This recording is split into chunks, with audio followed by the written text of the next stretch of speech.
The Nerdcast Empire is on the air. We are back with another episode of the Hard Rock Empire on this Sunday, June the 22nd, 2025. We are almost through the month of June, believe it or not, and we are ready to bring you episode number 70 of the Hard Rock Empire.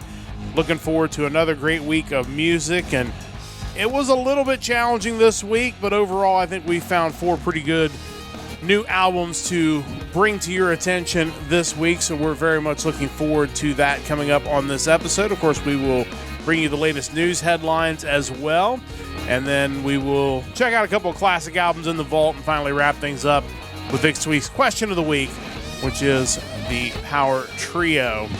Joining me in studio, as always, on this Sunday evening is Mike. Mike, how's it going? It's going. Yeah, definitely a kind of a mixed bag for new releases for this week, but did find a couple pretty good ones, I think, that I certainly could see listening to more of. Kind of also interesting if you like live music. Over the weekend, Hellfest happened, I believe in France.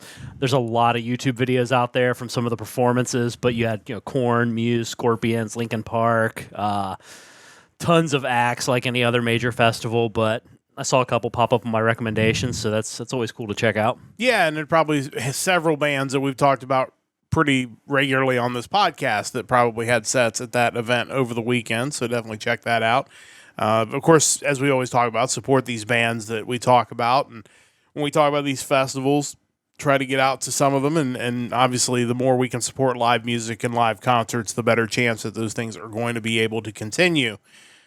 We've got some news headlines, and nothing really earth-shattering in this week's news, so we just picked a few that either kind of amused me or might be of some interest to some people who listen to our podcast on a regular basis. And one of the regular topics on this podcast is Frontiers Records, and so we're starting right off with a Frontiers Records-related article that was in Blabbermouth this week, that Frontiers has announced the signing of legendary English rock supergroup Asia for a new chapter in the band's celebrated history.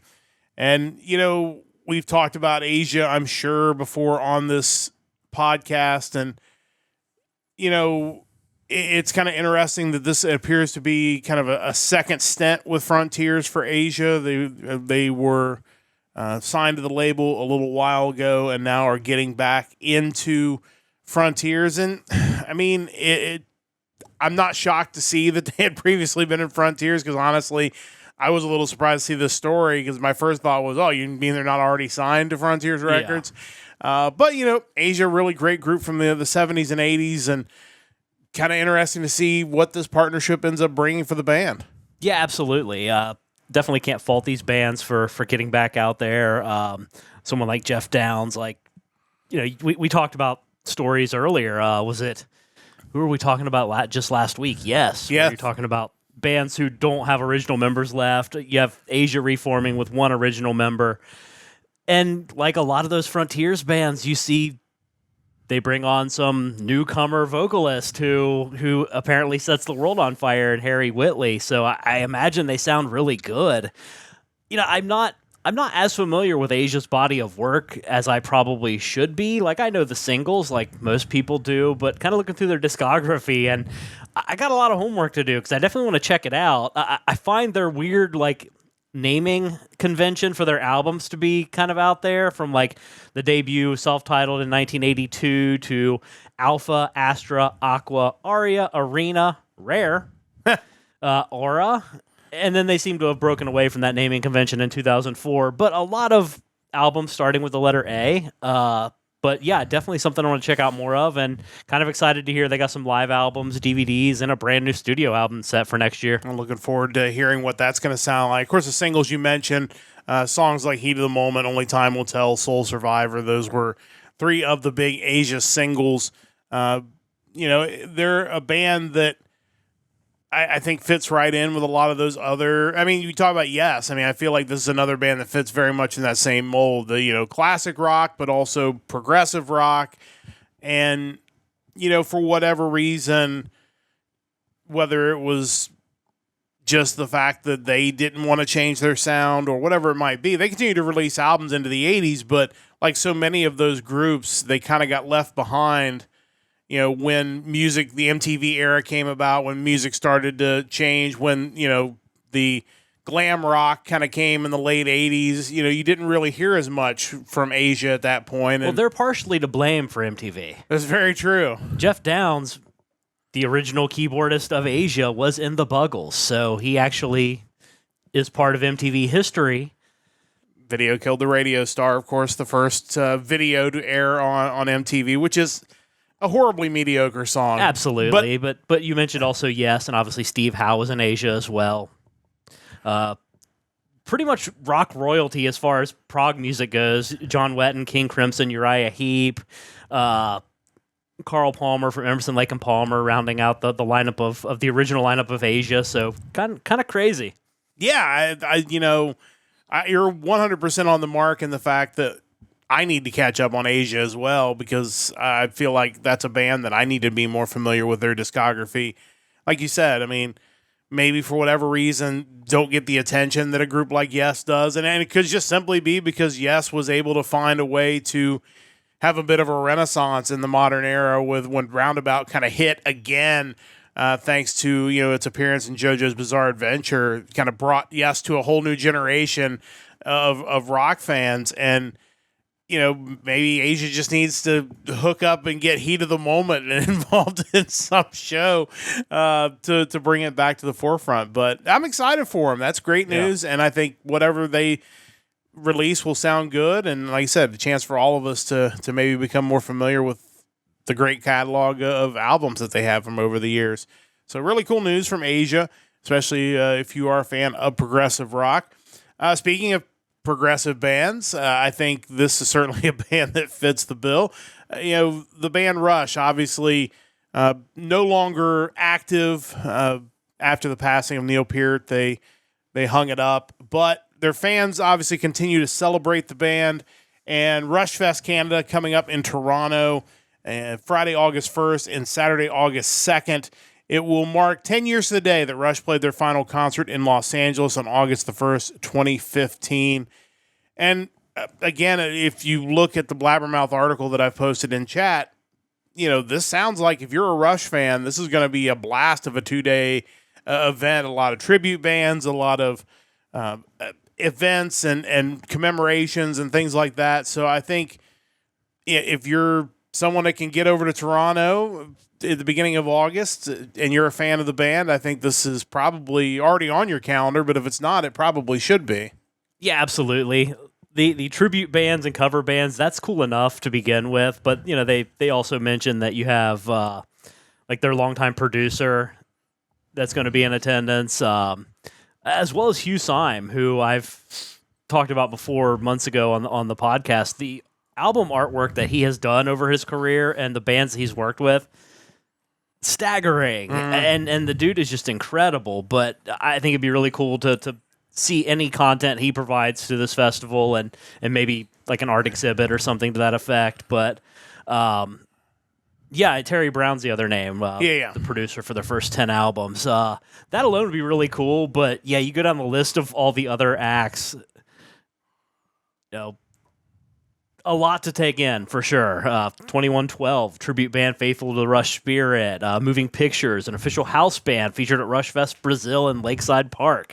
Like, tons of stuff like that. I think, if I know Rush fans, they're kind of ate up with the band. Anything like this would be a blast. Yeah, for sure. And obviously, it is notable to state, and whether, there would be some sort of appearance or not, but, there's no mention of Geddy Lee or Alex Lifeson. Yeah, and the poster does mention this is a fan event and is not sponsored or endorsed by or authorized by Rush. Yes. But it is what it is. It's still a chance to get together with other like-minded people and hear some potentially really good cover bands and just kind of celebrate the band and Neil's life and all that. It can't be a bad thing. No, not at all. It is important just to make sure that people do understand that it's not necessarily, it is not endorsed by the band, but it would be cool if one or both of those guys could swing by or maybe deliver a message that could play during the event. That's always an option. But again, it's great to see that Rush fans kind of continue on and even 10 years after they've stopped, their fandom is as strong as it's probably ever been, with new fans coming all the time. So definitely encourage you, if you were able to get to Toronto in August, that would be a really cool event to attend. Otherwise, a lot of great merch out there from Rush that you can definitely check out if you're just getting into the band. Definitely encourage you to do that. One other interesting story today, because it's, some names that we talked about on this podcast before, so kind of seeing them paired together is interesting. An article talking to Anthrax's bassist, Frank Bello.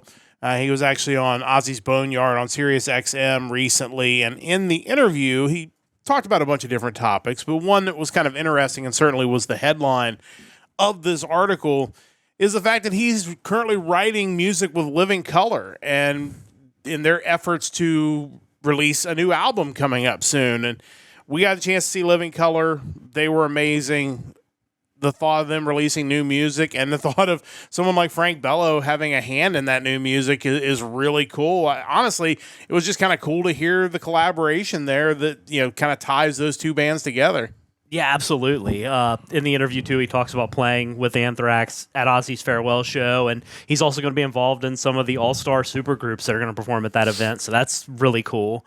Yeah, it's kind of wild. Like, you don't hear his name nearly as often as some of the other members of Anthrax. I feel like some of the other members are much more out there in the news on a regular basis, whether you have like Charlie Benanti playing with Pantera, Scott Ian just got a new signature Jackson guitar, Joey Belladonna's appearing on the Triumph tribute album. I feel like they're a little more out in the forefront, so it's really cool to see that Frank Bello's out there working with Living Colour of all bands, and I'm sure he mentions that their new music is killer, and he's psyched to be a part of it, and I'm sure it's going to be great. Yeah, I'm really excited. I can't wait until that comes across our desk at some point, probably early next year if they're still in the process of writing it. But again, as we've said before, definitely check out Living Colour if they come into your area. They're still amazing. Living Colour and Anthrax are both bands that still bring it. There's Absolutely. No Anthrax is a band I could 100% go see again. I've seen them twice, and they were awesome both times. And really, they were the band of the big four that before I saw them, I knew the least about and came away the most impressed just having seen their stage show. So really cool news, though. And like you said, a lot of members of Anthrax, kind of doing some different cool projects right now. So that's always great to see as well. So just an interesting story, again, about two bands that we do like to spotlight on this podcast. Just a reminder, check out our website, nerdcastempire.com. Of course, you can check out previous episodes of the Nerdcast Empire. We will not be back with you tomorrow. By this time tomorrow, I will be hopefully in a rental car on the way to Atlantic City. Very steamy Atlantic City. I'm not looking forward to some triple-digit temperatures over the couple days I'll be there. But we'll be back, assuming scheduling works out well, we will be back on Friday, 7 o'clock Eastern Time for another episode of the Nerdcast News Report. And then, of course, next Sunday, we'll be back with you for another episode of the Hard Rock Empire. We'll be getting into June next month, or next week, I guess, Finally. month. June 5th, I think, or 6th. I'm not sure which date exactly, but I'm looking at the wrong month. That doesn't help me. Yeah, the 6th. It is the 6th. So the month. I can't count days, apparently. The music of June the 6th will be coming up next week, 7 o'clock Eastern Time. So I hope you'll join us for that on the Nerdcast Empire. It is time to get to our new music segment, and I will go through what I say each and every week when we talk about this. Of course, each and every week, Mike will go through and he will pull the list of all the new releases for a given date. The given date this week is May the 30th, and then he will create a YouTube playlist that basically puts one track from each of those albums that he's able to find in a YouTube playlist. He reviews them all. I review the stuff he deems to be the best of the stuff from the playlist, and then we each choose two new releases and bring them to you on this podcast. Those playlists are now in both of the chats, so if you would like to be able to check out, some of the new music and maybe pick your own favorites, definitely encourage you to do that. This was a week that honestly was a little bit thinner on music. There was a lot of decent stuff out there, but not a ton of amazing stuff. I did see, was it Skid Row had a new album this week? They had a re-release. Okay, yeah, gotcha. Revolutions Per Minute, I think it was re-released. Yeah, so that was really the one big name I think I saw on the list this week, unless there was others that I may have missed. But I can't remember now, to be honest. That's kind of weak it was, music-wise. It was a little bit thinner on the release side, but, that happens sometimes, especially being that, May was a month that had an extra week, I would have guessed, because of the 30th. So 2, 9, 16, 23, 30. Yeah, so there were 5 weeks in the month of May, so that could explain to some degree maybe why the music of the 30th is a little bit thinner, but and also just a reminder, we will be going through each of the bands we've picked, but of course, if you're listening where you get your podcasts, you will not get to hear the audio clips. Hopefully on the VODs of YouTube and Twitch, you'll get to hear the audio clips, but of course the best place to be is to join us live on Sundays at 7 o'clock Eastern Time. That is the one place you are sure to hear the clips of these bands. And with that said, it is time to get to the new music of May the 30th, 2025. Mike, you will kick us off as you always do. What do you have for pick number 1 this week? Yeah, just one other note about that Skid Row album, Revolutions Per Minute. That was their 2006 release. I vaguely remember listening to it when it came out. I don't think it was as good as 2003's Thick Skin. Okay. That being said, I feel like I underrated Johnny Solinger as a lead singer, and considering he was on this album as well, maybe it's something I should give another listen to at some point in time, because I feel like his stuff has aged fairly well. And honestly, the track that was on our playlist I thought was fine. Yeah. I thought it was decent enough that I wanted to go back. I unfortunately did not obviously look into it far enough to see there was a re-release, but it was fine. So I think, I'd kind of be interested to see what the rest of the album sounds like as well. Anyway, moving on to the new stuff for this week. My first album is the second full-length album from a Swiss progressive metal band. The band is called DarkFlow, and the album is Imminent End. Yeah, this is another one off the playlist that I had marked as well for a re-listen. Again, the good stuff was, few and far between this week. So anything that was relatively good, it was definitely getting marked. But I really dug the sound of this group. Yeah, this one's definitely really cool. They started back in 2017. This is the follow-up to their first full-length album, 2023's Insane Circus. Their Facebook refers to them as the most tense and horrifying band of Switzerland. I don't know who the competition is, but congratulations. That's pretty cool. The band consists of Dr. Trickster on bass, Soa Grimm on drums, Flo on guitars, Sean Horror on vocals, and Meech K on guitars. I put the song Eerily Fading Away on the playlist for this week, and then the classic metal guitar at the beginning kind of caught my attention, and then the vocals started, had this kind of a different, clean vocal sound than what I'm used to from music like this. And I thought the less clean vocals actually blended pretty well with it. And then once we got to the chorus, it just made me realize, man, I need to check this out. This is definitely something, while prog, unique. And I'm always for that. Getting into the album, it's produced by longtime King Diamond guitarist Andy LaRocque, which, given this is a horror metal concept album, can't be a bad thing. He also provides a guitar solo on the track The Last Symphony. A review done by Ghost Cult Magazine quotes the lead vocalist Sean Horror saying the album is about the world's end, each track a vision of how everything falls apart. And yeah, looking at the tracks, the track listing, that holds true. It's got a great blend of vocal styles, spooky sounds, and high-quality metal. It's different from a lot of the prog metal I listen to, so I think if you're even tangentially interested in prog or horror or concept albums, it's definitely worth listening to because it's just a little unique. Standout tracks on the album include Among Misery, Draining All Hope, The Last Symphony, and Press the Button. And also the track that I picked to listen to, the song I mentioned earlier, Eerily Fading Away. Check these guys out. This is DarkFlow with their new album, Imminent End. This is the 4th track off of this album, Eerily Fading Away. Let's listen to a little bit of that now.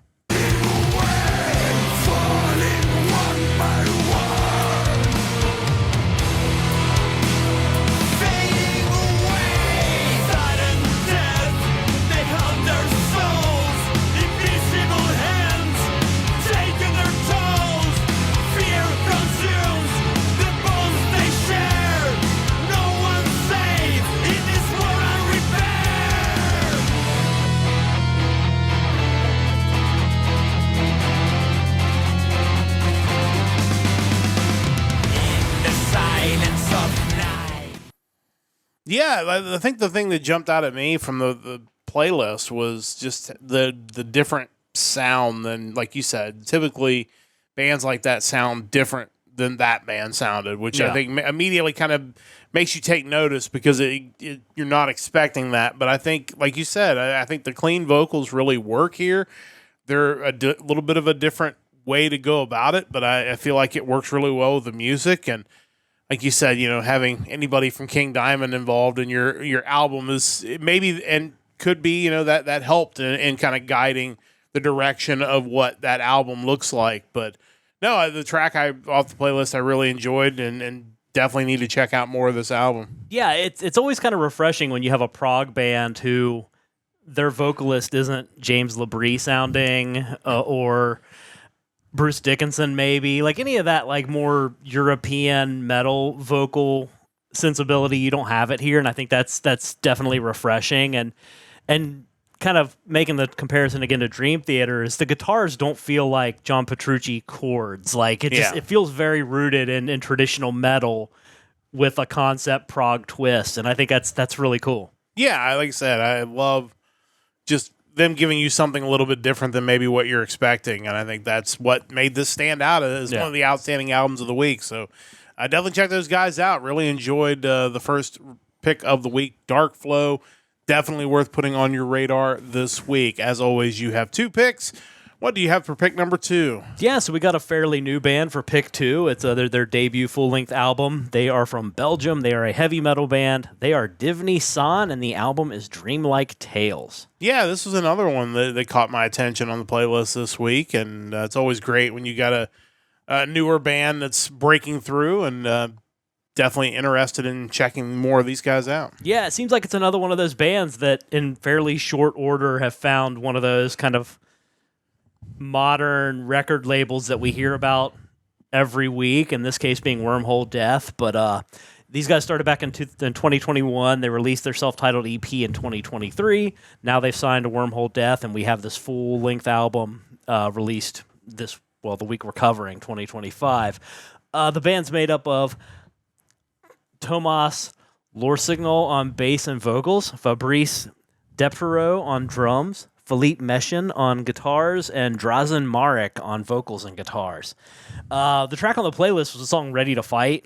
Had this really cool classic metal sound, kind of a unique lyric video style that you don't see every day. It wasn't like your really tacky AI lyric videos that you see more and more of. It had a cool style, and that definitely caught my attention.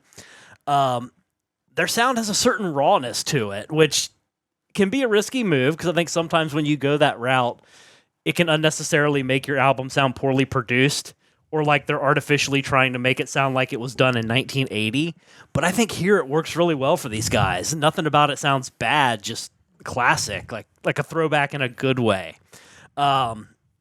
Just like the first band I mentioned, the vocals here are not really typical for this kind of traditional metal band. I think, again, it gives them a different angle, kind of like the first band, where it doesn't feel like, oh, that's just a new version of this band. It doesn't feel that way. It feels traditional, but different traditional. I mentioned there's another band that's been picked up by Wormhole Death, who are certainly becoming a recurring label that we talk about. The announcement on the signing on Wormhole Death's website makes reference to a CD release, so hopefully there's a physical version of this out there, but I didn't see it on their store as of yet. It's definitely one I'm looking to pick up. It's a quick listen. It's 7 tracks, 34 minutes, and definitely worth listening to the whole thing. If I were to pick some standout tracks, I would go with Ready to Fight, Winter Moon, When the Bell Rings the Knell, and the track that I picked to listen to, the title track, Dreamlike Tales. Check these guys out. This is Divni San, their new first full-length album, Dreamlike Tales. This is the title track, and it is the opening track off of this album, so let's listen to a little bit of that now. Leave it all behind.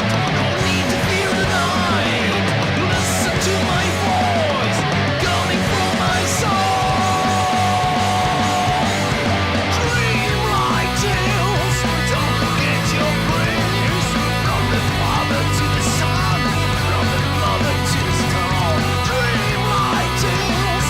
Don't forget your prayers. From the father to the son, from the mother.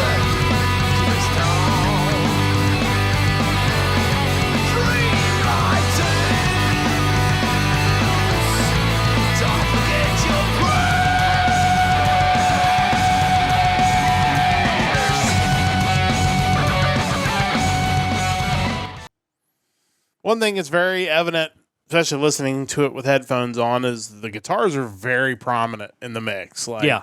you definitely get that vibe, and I think that comes across very strongly, and you really can hear the quality of it because of how prominent they are in the mix. But yeah, the vocals are a unique style, and it works with the music they're doing, and I think that's, like you said with your first band, a different style of vocal for this type of music, and it because it is so unique, it has its own place, and I think it makes the album more interesting than if it was just some cookie cutter, melodic vocal or some really, really harsh vocal with this. Like, it kind of has its own space, and it makes for a really good listen. Yeah, and I think maybe that's part of the reason why it didn't feel like poorly produced, is that the guitars sound so good. Yeah. Like, you have the vocals kind of in the background, and if the guitars weren't so prominent and actually sound so clean, I think that might be an issue. But yeah, the vocalist is definitely kind of a different sound, and I'm all for that. And hopefully I can get a copy of the CD at some point. Yeah, at some point, hopefully that'll be an option, but definitely check them out. In the meantime, Divni San with their new release, Mike's second pick for this week. As always, I have 2 picks as well, and it was a light week for melodic rock bands. As everybody knows, I tend to steer toward at least one pick in that genre if it is available, and I think there was one melodic rock band on the list, and thankfully, they had a good release, so it was definitely very easy to pick them. My pick is a melodic rock band from right here in the US of A. This is Tragik with the album Crescendo.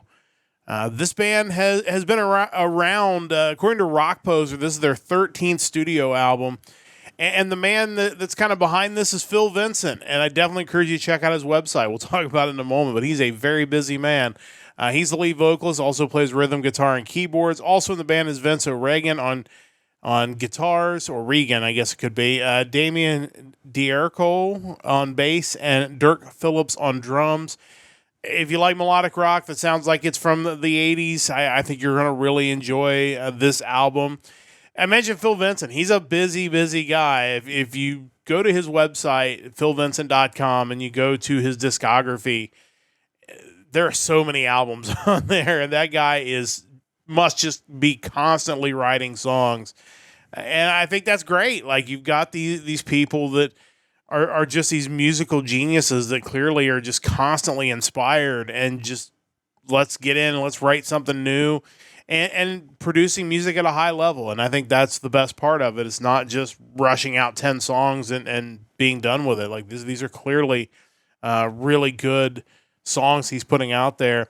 Also is interesting, he must be a master promotion as well, because there was a Reddit thread asking how he's getting so many billboards and TV commercials promoting his music, especially near his home state of Rhode Island. Evidently, there are billboards in Rhode Island with his name or face or album on there, and that kind of got into the depressing world of billboard advertising, which in another lifetime I had more knowledge of billboard advertising, what went into that, and I'm sure it's probably not gotten any better since then. But interesting if you go find that thread on Reddit.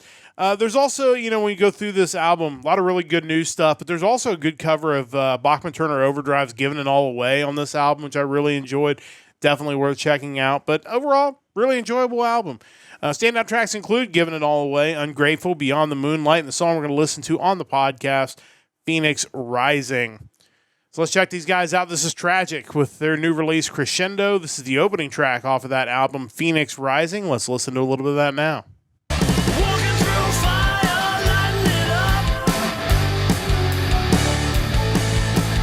Getting so high, but you can't get enough.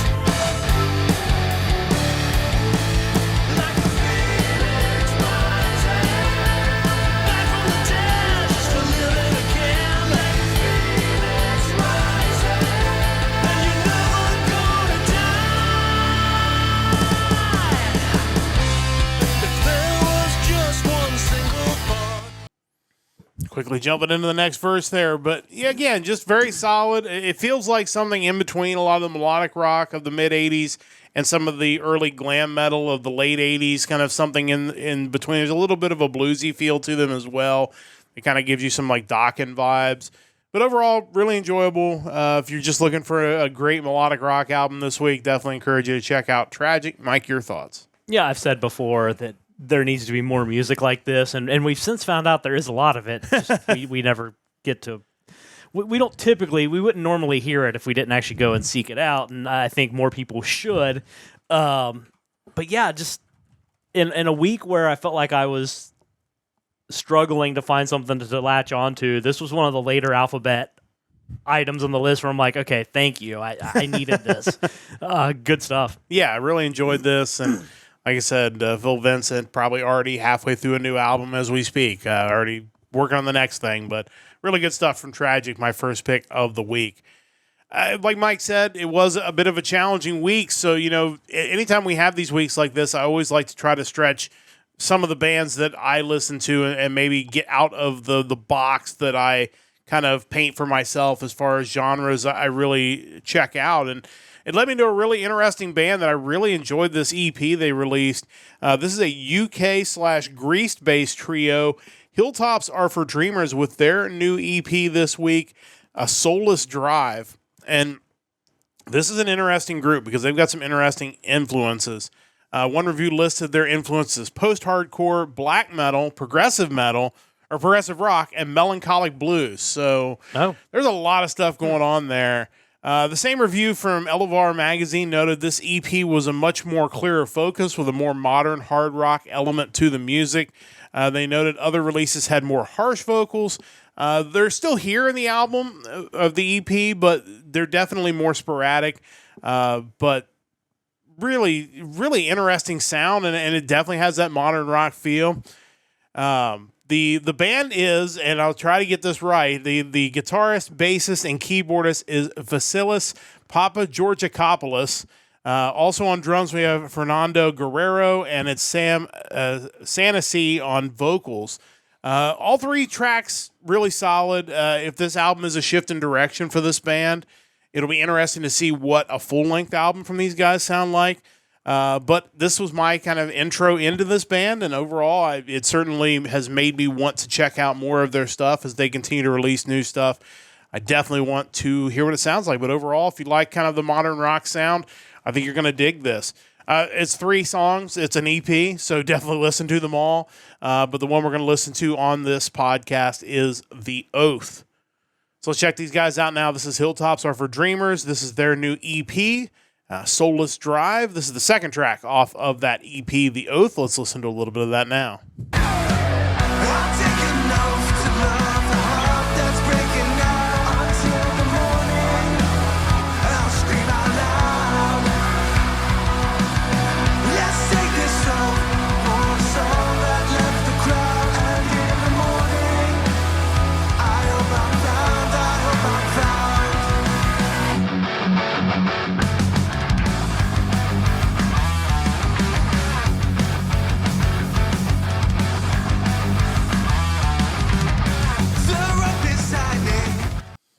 I think the one thing that came across in this EP that we've talked about before when you're talking about bands that are, either single person projects or in this case a trio is, how full is the sound when you only have 3 people playing on it. And I think that's something that made this really good is that they were able to produce such a full sound of rock and metal with just a 3-person band. And I think that certainly is a very encouraging sign. And again, interested to see kind of where they go from here. Mike, your thoughts? Yeah, that was wild.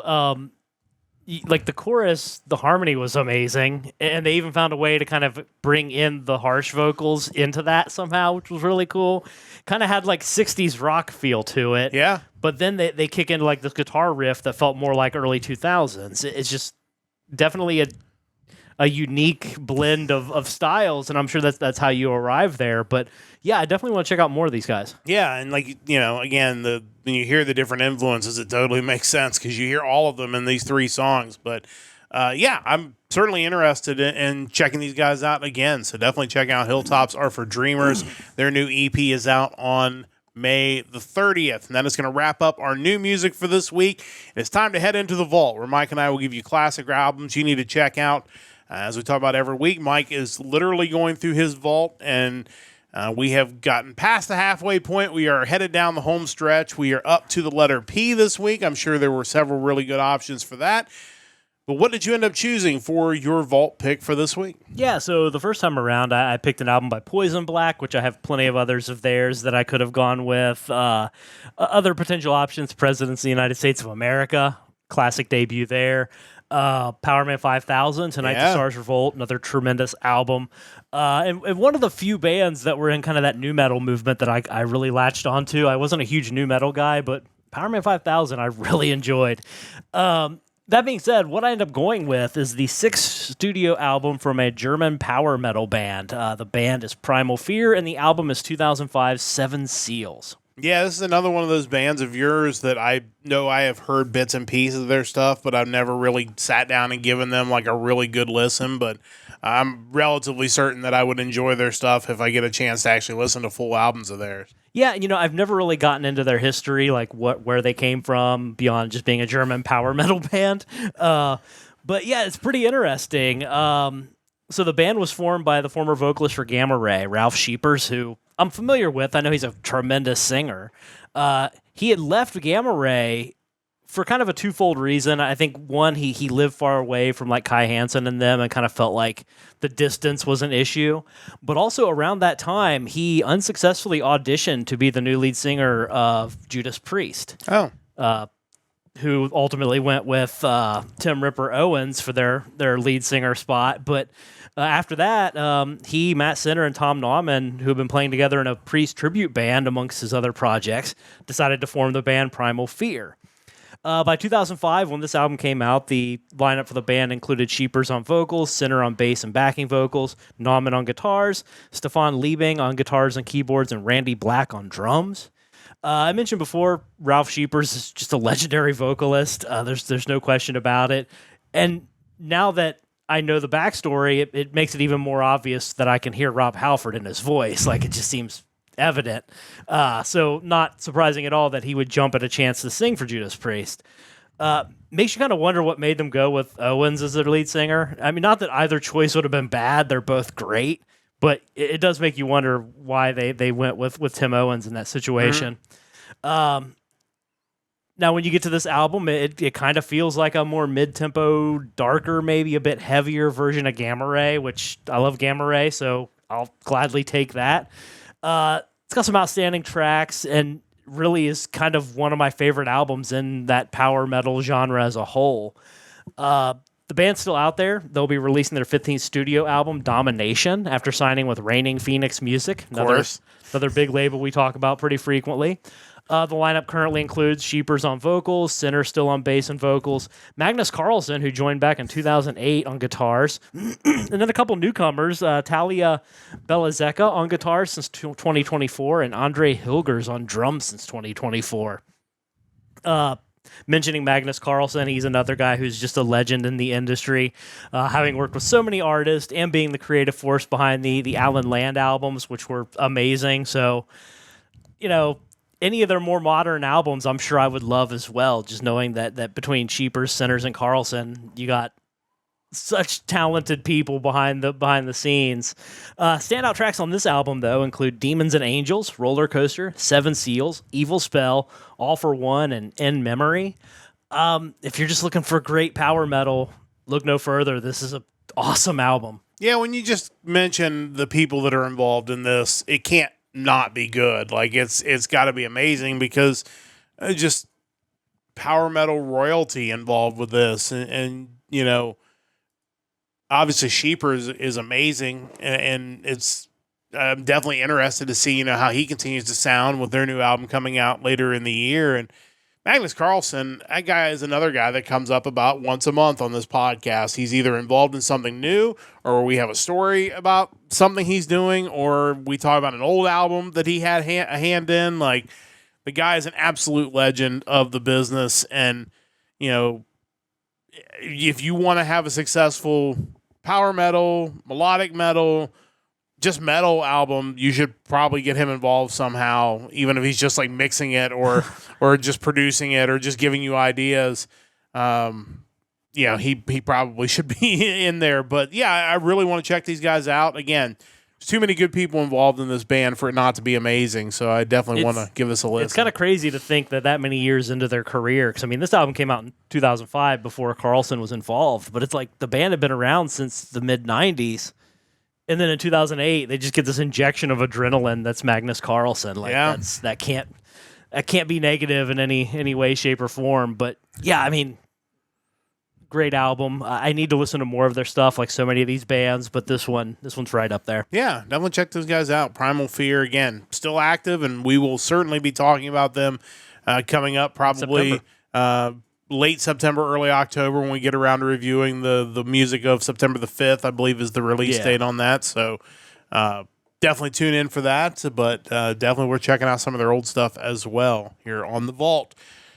I am continuing through Frontiers Records Vault, and we are up for the second week in a row on the letter G. This week was the randomizer pick of the letter G, and stumbled into a band I probably would not have found otherwise going through here, but this is the Giuntini Project, and this is their album Giuntini Project 3. That would be the Roman numeral 3. This is an Italian rock band started in 1988 by guitarist Aldo Giuntini. What a surprise. It's a Frontiers band that has some sort of a guitar virtuoso as the staple of it. There have been 5 albums. 4 of them were released under that name, and then in 2020, he changed the name of the band to the Giuntini Deathline, and they released Giuntini Deathline 5, the letter Roman numeral V. So that was the change to the band.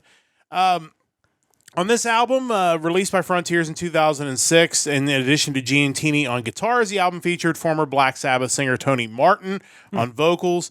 Also included Fulvio Gasolini on bass, Ezio Secomondi on drums, Dario Patti on keyboards, and Fabiano Rizzi on drums. And he also played on drums on Memories in the Sand, just that one track. Dario Molo, who has worked with Martin and Glenn Hughes over the years, produced, engineered, and mastered the album. So, it sounds really, really good. With a change to Giuntini Deathline in 2020, he basically got a whole new band. So he's the only one left, Giuntini, including Eric Castiglia on vocals. Overall, this album is really good. Makes me want to check out the rest of their stuff. It's just a really solid melodic rock band, or melodic rock album from Frontiers. The album also includes a cover of Anno Mundi, The Vision. Of course, Tony Martin sang that while he was with Black Sabbath, so kind of fitting you're covering yourself. But they did a really good job with the cover. I think people will enjoy that. Standout tracks include Gold Digger, Not Connected, KS La Vida, and Anno Mundi, The Vision. Again, this is a band I never probably would have listened to this album had I not found it through this vault.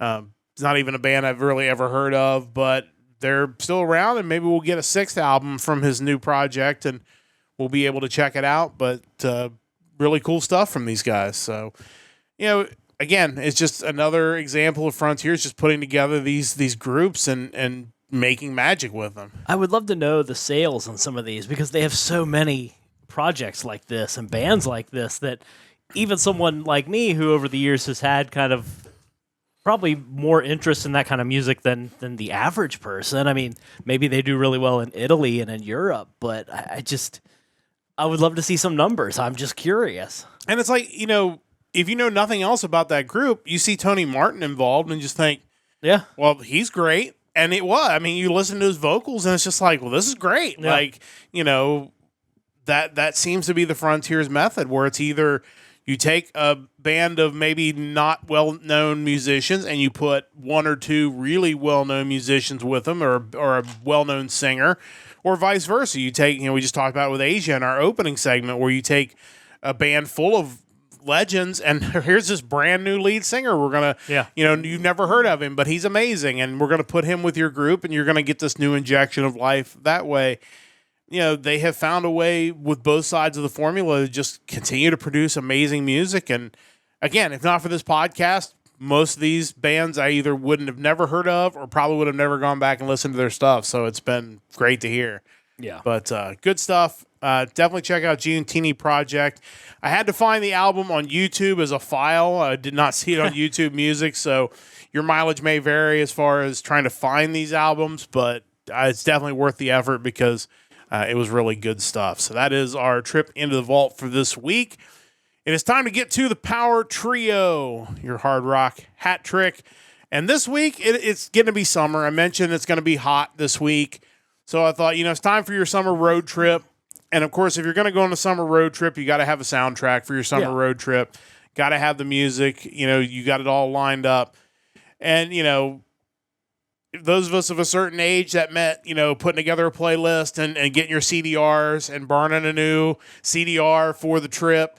And getting ready to rock out. Nowadays that's not necessary, but still you got to have the road trip playlist, and that is what the question is of the week. What is your top 3 hard rock heavy metal songs on your road trip playlist? And I believe I saw some answers from Chris in the chat. Did we get anything from Shane this week? Yeah, we have both Chris and Shane responses. All right, let's talk about Shane. What did Shane have to say about his hard rock road trip? I think you're always afraid with a topic like this. There's going to be overlap because there are kind of the obvious songs. Yeah.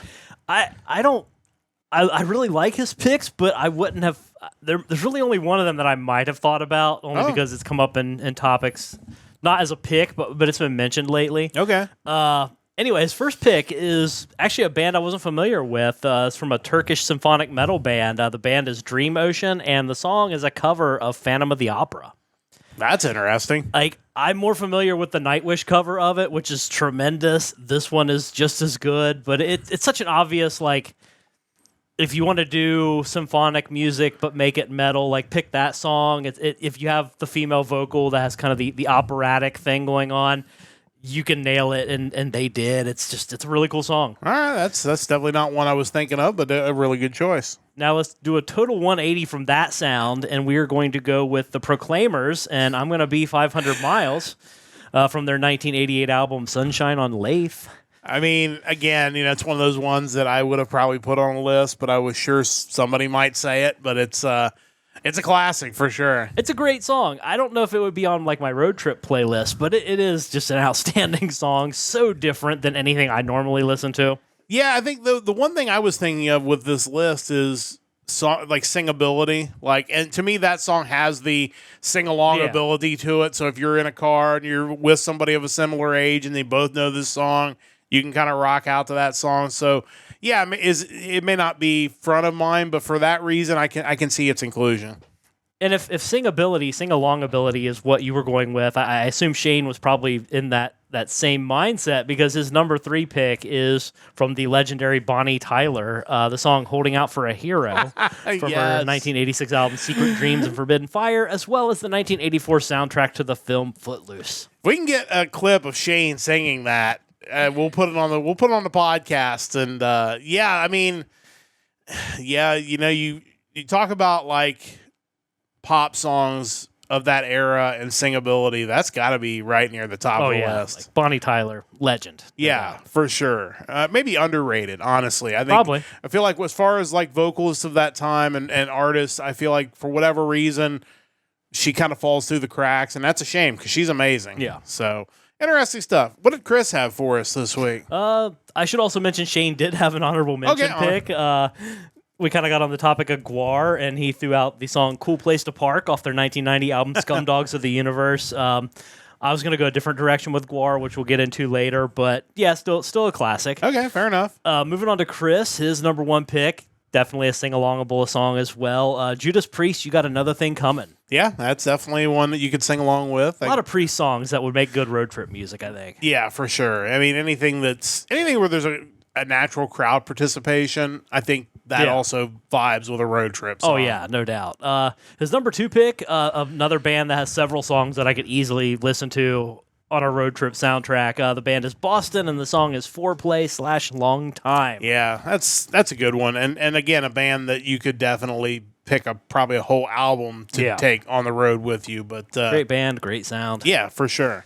Number 3, another band kind of of that same era that was classic and would have a lot of potential road trip songs. REO Speedwagon with Riding the Storm Out. Now it's interesting because and this is a long story to go around to getting to this point, but this is, I mentioned I was getting ready to go on the road, and I was going to use an REO Speedwagon song, Back on the Road Again. Oh, that's a and good one too, yeah. You know, that is one of the songs obviously Kevin Cronin doesn't sing lead on, and Riding the Storm Out is another one. And I guarantee you most people don't know that, because the only song you hear on terrestrial radio is the live version of that song. But as it turns out, and I looked this up because I was curious, he had a falling out of the band in the mid-'70s and left the band right before they did the album that had Riding the Storm Out on it. So their new lead singer sang that song, which you can find a version of out there. It's a little harder to find. It's fine. But then when Cronin returned to the band and they ended up doing a live album a few years later, they basically made that the single for that song. And now if you listen to it on the radio, it is always the live version that you hear. It's not the original studio album version. That's interesting, because not really being super familiar with their history, I just would have assumed that song Predated. Predating Kevin Cronin. I didn't realize that he bailed and came back. I didn't either. That was news to me when I read that on Wikipedia today. But Back on the Road Again is a different case. He was with the band, but one of the other guys in the band sang that song. And that was the only song off the album that guy sang. And when you hear it, obviously it doesn't sound like Kevin Cronin. It sounds different, but it's a good song as well. And to your point, like, my introduction to REO Speedwagon was from their Greatest Hits album, and it contains the live version of Riding the Storm Out. Yeah, so I think a lot of people might not know that, and it's definitely worth finding the original version and checking it out, because it is good. It's just different because it's obviously not Kevin Cronin. But interesting stuff. Great picks from Chris. I think those are all really solid. Yeah, for sure. Time to get to your picks for the Power Trio for this week. Yeah, so this was one of those ones that you can't help but pick some of the obvious ones. I think when you think of something you're going to listen to on the road, like, it just lends to hits sometimes and not the obscure stuff. So for me, my number one, which I know we've talked about before between either my picks or Shane's picks, Stan Bush's song Dare from the Transformers soundtrack. Yeah. Again, that's another soundtrack that you could basically pop in and listen to on the whole road trip, and you'd be in pretty good shape. Like, maybe it's just me, but something about when that first chorus picks up just makes you want to floor it. It's not. You make sure you're not in an area where you might get a speeding ticket when you're listening to that song. Yeah, I remember years ago, back in the high school days, of having to go pick up Dave to go places because he couldn't drive for whatever reason at that point in time, and you're out on the country roads going out to Bufu where he lived, and I would have that song going, and the second Dare would pick up, you go nuts. And great song. Yeah, for sure. Another super obvious one, Sammy Hagar, I Can't Drive 55. Yeah, for sure. Again, could have easily picked that one. That's just a logical driving song. So good. Another one about speeding. So there's not necessarily a theme here, but it definitely, it's the first one that comes to your mind pretty much. Number 3 is kind of a band that it's not surprising I pick, but this song might be a little less likely just because it's not a hit of theirs. Megadeth's song Have Cool Will Travel from their 1997 album Cryptic Writings. It just, something about the melody to it just makes me think, driving somewhere. Yeah. It's really, really cool stuff. That is an interesting choice. Not necessarily one I would have immediately thought of with Megadeth, but that definitely works as well for a driving song. I have 3 picks as well, and the first one is a song that I know I have a video somewhere in my footage, all the videos that we've shot over the years. I have a video of you and I singing this song driving to Baltimore for, I think it was our first Otakon. This is The Reflex by Duran Duran. Man. Duran Duran's so good. Duran Duran is so good. I think we had their greatest hits, and I think that's what we were listening to, and there were a lot of really good choices on that album, but The Reflex is definitely up there. Journey, but not necessarily maybe a Journey song people would think. Stone in Love. It doesn't sound like a rockin' song, but it is kind of an upbeat song. But definitely one that I've always enjoyed kind of singing along with on the way. I might go with Ask the Lonely. That's a great one as well. Yeah, that's definitely a good choice.